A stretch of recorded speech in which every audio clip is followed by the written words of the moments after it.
Wakazi katika kijiji cha Entebbe eneo la Kipsing ikiwa ni wadi ya Oldonyiro ametaja upungufu wa maji, ukosefu wa barabara nzuri kama baadhi ya changamoto wanazopitia eneo hilo. Walisema wakati wa ziara ya Zamzam Ismail anawania wadhifa wa eneo bunge la Isiolo Kaskazini ambapo walionekana kushabikia pakubwa uongozi wake, wakisema wakati umefika wao kujaribu uongozi wa kina mama. Kwa majina naitwa Mary Namkunyo. Mimi ni mkaaji wa Kipsing na nikiwa mkaaji wa Kipsing, mimi ni mmoja wa mama wa maendeleo. Shida nyingi tumepata, lakini kwa sasa tumepata mama mwenye ambaye amekuja kuingia katikati yetu. Amesema tutaanza safari pamoja na yeye, hatutapata shida tena, kwa sababu shida imetukula kwa miaka nyingi. Maji sisi hatuna. Mama anabeba maji kwa kichwa, mtoto mgongoni, anachunga mbuzi, ukame ndio hiyo imekuwa, njaa iko. Sasa sisi tumekosa watu wenye ambao watatushika mkono. Lakini sasa tumepata mama mwenye ambaye anasema tuko pamoja na nyinyi, mkinipa tu sisi tutakuwa pamoja, mtakuwa na shida tena. Kwa hivyo sisi tunashukuru huyo mama, tumemkaribisha na tunampenda Zamzam sana, kwa sababu ni mara ya kwanza sikumuona, hatujaimuona. Lakini vile tumemuona tumempenda na tutamshika mkono, tutaanza safari kutoka sasa hadi mwisho. Sasa ni wakati wa mama pia kuongoza. Ni wakati pia wa mama kuongoza, kwa sababu kila wakati wanaume tunawapatia, lakini wanaume kila miaka mwanaume, kila mwaka mwanaume. Sasa tunataka mama pia tuone yeye vile atatuongoza, kwa sababu mama ni mwenye huruma. Mama akipata haiwezi tupa mtoto wake kwenye akiwa na njaa. Iwe mzee, iwe nani, mama ni mwenye huruma, kwa sababu yeye ndiye ametuzaa. Yeye ndiye amesikia uchungu kwa kuzaa huyo mtoto, lazima awe na uchungu na utamu wa mwana.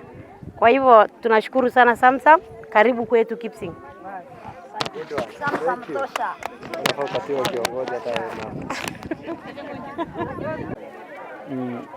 Mimi kwa majina ni Matthew Leroya kutoka pale Oldonyiro. Tumekuja hapa Kipsing, tumekuja kuongoza mama Zamzam Bandei.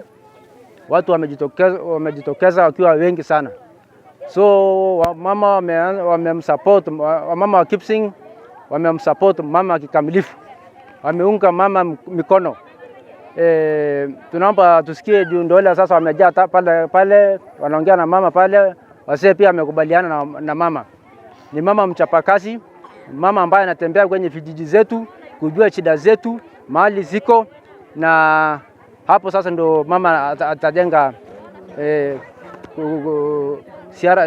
siara zake ya siasa.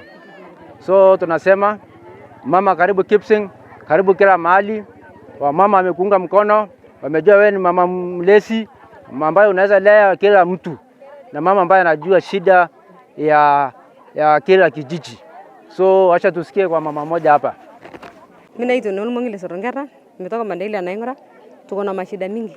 Tukipata mama mwenye atatuongoza, tutashika mkono. Tuko tayari kumshika mkono.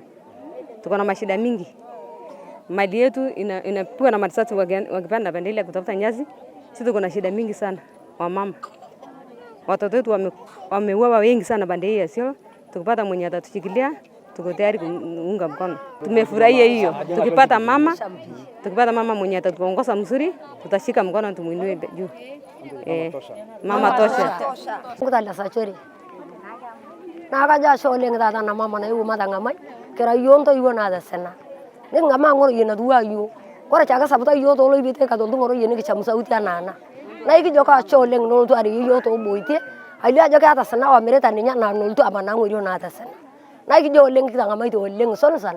Ajo ki lebeta ta mata pinang na kutoruye. Tunachukuliaje hatua ya mama kujituma kutafuta hii kitu kuja hapa? Unajua wengi wanakanga tao, lakini anakuja kusikiza wananchi wana shida gani haswa. Kupata nafasi hawezi kuwahudumia. Hiyo hatua unaiona aje? Tumeona ni mzuri sana kulingana na matamshi ya Zamzam kwa yale yote ambayo alituahidi kwamba akipata hii kiti atakuwa ametutumisia changamoto iliyoko ndani yetu kama shida ya barabara, shida ya maji. Maana hapa hivi tuko na shida ya maji, tuko na shida watu wanaenda kushota maji, yani kina mama wanaenda kushota maji yani kwa mbali wakibebana na mtungi, mama akiwa na mtoto mgongoni, mtungi juu yake, ama mtoto ndani ya tumbo, mtungi na anachukua maji kutoka mbali, lakini ametuahidi kwamba atatumisa haya yote aliyosema.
Nikiripotia Kamachu TV, itaripota 001 wa Chumbi Kamachu.